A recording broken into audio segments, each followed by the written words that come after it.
ಸ್ವಾಮಿ ವಿವೇಕಾನಂದರನ್ನ ಪೂರ್ತಿಯಾಗಿ ತಿಳ್ಕೊಂಡ್ವಿ ಅಂದ್ರೆ ಆ ಮನುಷ್ಯ ಜೀವನದಲ್ಲಿ ಯಾವತ್ತೂ ಸೋಲನ್ನ ಅನುಭವಿಸೋದಿಲ್ಲ. ನಾನು ನಿಮ್ಮ ತರಾನೇ ಹಳ್ಳಿಯಲ್ಲಿ ಹುಟ್ಟಿದವನು, ಬಡತನದಲ್ಲಿ ಹುಟ್ಟಿದವನು, ನಿಮ್ಮ ತರಾನೇ ನೆಲದ ಮೇಲೆ ಕೂತ್ಕೊಂಡವನು. ಈ ವಯಸ್ಸಿಗೆ ಪ್ಯಾಂಟ್ ಹಾಕಕ್ಕೂ ಸಿಕ್ಕಿರ್ಲಿಲ್ಲ ನಾನು. ಅಂತ ಹಳ್ಳಿಯಲ್ಲಿ ಬಂದವನು ಇವತ್ತು MLA ಆಗಿದ್ದೀನಿ ಅಂದ್ರೆ ಸ್ವಾಮಿ ವಿವೇಕಾನಂದರು ನನ್ನ ಜೀವನದಲ್ಲಿ ಬಹಳಷ್ಟು ಪ್ರಭಾವ ಬೀರಿದ್ರು.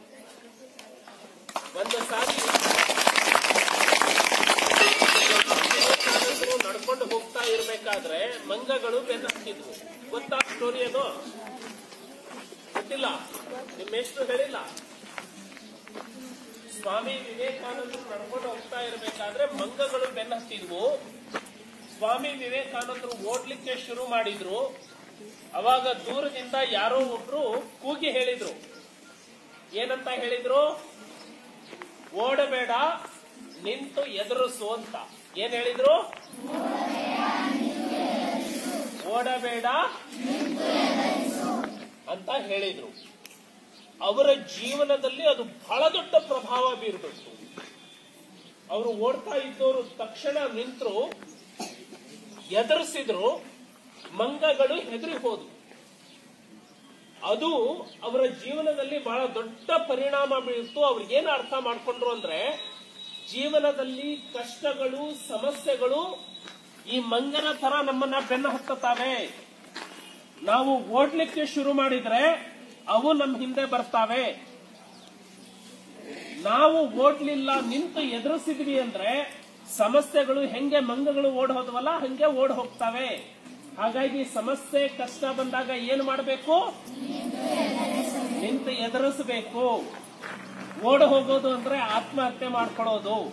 ಓಡ್ ಹೋಗೋದು ಅಂದ್ರೆ ಮನೆ ಬಿಟ್ಟು ಓಡ್ ಹೋಗೋದು. ಓಡ್ ಹೋಗೋದು ಅಂದ್ರೆ ನಿದ್ದೆ ಮಾಡೋದು. ಇದು ಅರ್ಥ. ಯಾವ್ದಾದ್ರೂ ಸಮಸ್ಯೆ ಬಂತು ಅಂದ್ರೆ ದುಶ್ಚಟ ಕಲ್ತ್ರೆ ಸಮಸ್ಯೆ ದೂರ ಆಗತ್ತಾ? ಮತ್ತೆ ಯಾಕೆ ಸಾರಾಯಿ ಕುಡಿಯೋದು ಕಲಿಬೇಕು? ಸಾರಾಯಿ ಕುಡಿದ್ರೆ ಸಮಸ್ಯೆ ದೂರ ಆಗ್ತಾವ? ಸಿಗರೇಟ್ ಸೇದಿದ್ರೆ ಸಮಸ್ಯೆ ದೂರ ಆಗ್ತಾವ?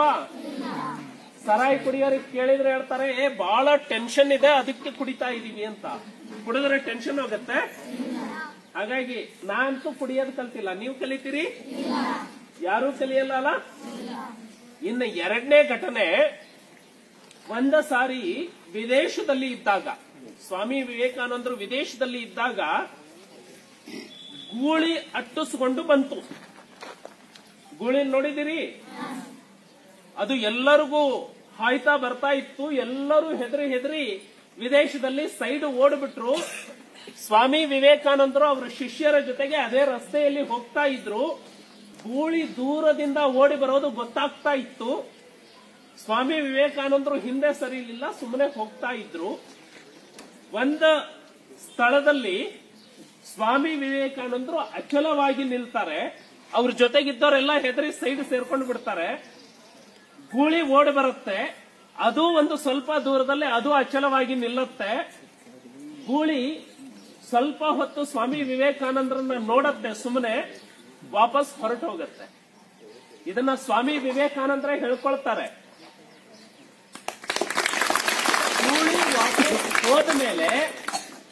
ಗೂಳಿ ವಾಪಸ್ ಹೋದ್ಮೇಲೆ ಶಿಷ್ಯರೆಲ್ಲ ಮತ್ತೆ ಹತ್ರ ಬರ್ತಾರೆ. ವಿವೇಕಾನಂದರಿಗೆ ಕೇಳ್ತಾರೆ, ಯಾಕೆ ನಿಮಗೆ ಹೆದರಿಕೆ ಆಗಲಿಲ್ವಾ? ನೀವು ಹೆಂಗೆ ನಿಂತ್ರಿ ಗೂಳಿ ಎದುರಿಗೆ ಅಂತ. ಅವಾಗ ನಾನೇನು ಹೆದರ್ಲಿಲ್ಲ ಅಂತ ಹೇಳ್ತಾರೆ. ಗೂಳಿ ಎದುರಿಗೆ ನಿಂತಾಗ ನೀವು ಸುಮ್ಮನೆ ನಿಂತಿದ್ರಿ, ನೀವು ಏನು ಯೋಚನೆ ಮಾಡ್ತಾ ಇದ್ರಿ ಅಂತ ಹೇಳಿದಾಗ ಸ್ವಾಮಿ ವಿವೇಕಾನಂದರು ಒಂದು ಮಾತನ್ನ ಶಿಷ್ಯರಿಗೆ ಹೇಳ್ತಾರೆ. ಅದು ಬಹಳ ಮುಖ್ಯ. ಅವ್ರಿಗೆ ಏನು ಹೇಳ್ತಾರೆ ಅಂದ್ರೆ, ನಾನು ಗೂಳಿ ಎದುರಿಗೆ ನಿಂತಿದ್ದೆ, ನಾನು ಯೋಚನೆ ಮಾಡ್ತಾ ಇದ್ದೆ, ಈ ಗೂಳಿ ಬಂದು ನನಗೆಲ್ಲಾದ್ರೂ ಹಾದರೆ ನಾನು ಎಷ್ಟು ದೂರ ಹೋಗಿ ಬೀಳಬಹುದು ಅಂತ ಯೋಚನೆ ಮಾಡ್ತಾ ಸುಮ್ಮನೆ ನಿಂತಿದ್ದೆ ಅಂತ. ನಾವು ಏನು ಅರ್ಥ ಮಾಡ್ಕೋಬಹುದು ಈ ಮಾತಿಂದ? ಒಂದು ಸಮಸ್ಯೆ ಏನಾದ್ರೂ ಬಂದ್ರೆ ಬಂದಿರ್ಲಿಕ್ಕೆ ತಾನೇ ಸಾಧ್ಯ. ಸ್ವಾಮಿ ವಿವೇಕಾನಂದರಲ್ಲಿ ಎಂತ ಆತ್ಮವಿಶ್ವಾಸ ಇತ್ತು ಅಂದ್ರೆ, ಗೂಳಿ ನನಗಾದ್ರೆ ನಾನು ಹೋಗಿ ಬೀಳಬಹುದಷ್ಟೇ, ಜೀವ ಇದ್ರೆ ಮತ್ತೆ ಎದ್ದು ಬರಬಹುದು.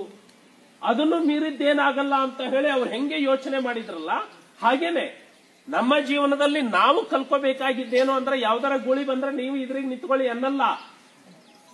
ಕಷ್ಟ ಬರಬಾರದು, ಕಷ್ಟ ಬಂದಾಗ ನಾವು ಹೆದರಿ ಓಡಬಾರದು.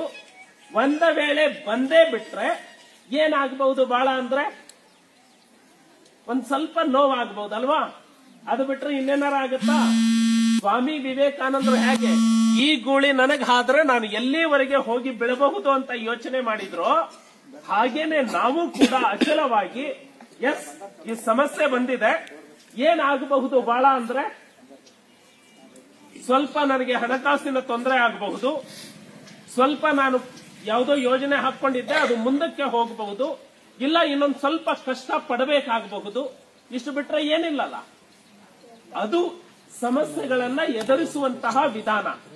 ಏನೇ ಬಂದ್ರೂ ಕೂಡ ಬಂದಿರ್ಲಿಕ್ಕೆ ತಾನೇ ಸಾಧ್ಯ, ಇನ್ನೇನಾಗಲ್ಲ. ಹಾಗಾಗಿ ಆತ್ಮಹತ್ಯೆ, ಮನೆ ಬಿಟ್ಟು ಓಡ್ ಹೋಗುವಂತದ್ದು, ಬಸ್ ಹತ್ತಿ ಯಾವುದೋ ಊರಿಗೆ ಹೋಗಿ ಹೋಟ್ಲಲ್ಲಿ ಕೆಲಸ ಮಾಡುವಂತದ್ದು, ಇಂಥವೆಲ್ಲ ತಲೆಯಿಂದ ತೆಗೆದು ಬಿಸಾಕಬೇಕು. ಏನು ಮಾಡಬೇಕು? ತಲೆಯಿಂದ ತೆಗೆದು ಬಿಸಾಕಬೇಕು. ಆತ್ಮವಿಶ್ವಾಸ ಇದ್ದವನು ಏನನ್ನ ಬೇಕಾದ್ರೂ ಗೆಲ್ತಾನೆ. ನನ್ನ ಜೊತೆಗೆ ಹೇಳ್ತೀರಿ? ಆತ್ಮವಿಶ್ವಾಸ ಹೊಂದಿದವನು ಏನು ಬೇಕಾದರೂ ಸಾಧಿಸಬಲ್ಲ. ಆತ್ಮವಿಶ್ವಾಸ ಹೊಂದಿದವನು ಏನು ಬೇಕಾದರೂ ಸಾಧಿಸಬಲ್ಲ. ನೀವು ಸಾಧನೆ ಮಾಡ್ತೀರೋ ಇಲ್ಲೋ? ಮಾಡ್ತೀರಿ ಅಲ್ವಾ? ಸಾಧನೆ ಮಾಡ್ಬೇಕಂದ್ರೆ ಏನ್ ಬೇಕು? ಏನು ಬೇಕು? ಏನು ಬೇಕು? ಏನು ಬೇಕು? ಅದನ್ನ ನೀವೆಲ್ಲರೂ ಬೆಳೆಸ್ಕೊಳ್ತೀರಿ. ದೇವರು ನಿಮಗೆಲ್ಲರಿಗೂ ಒಳ್ಳೇದು ಮಾಡ್ಲಿ.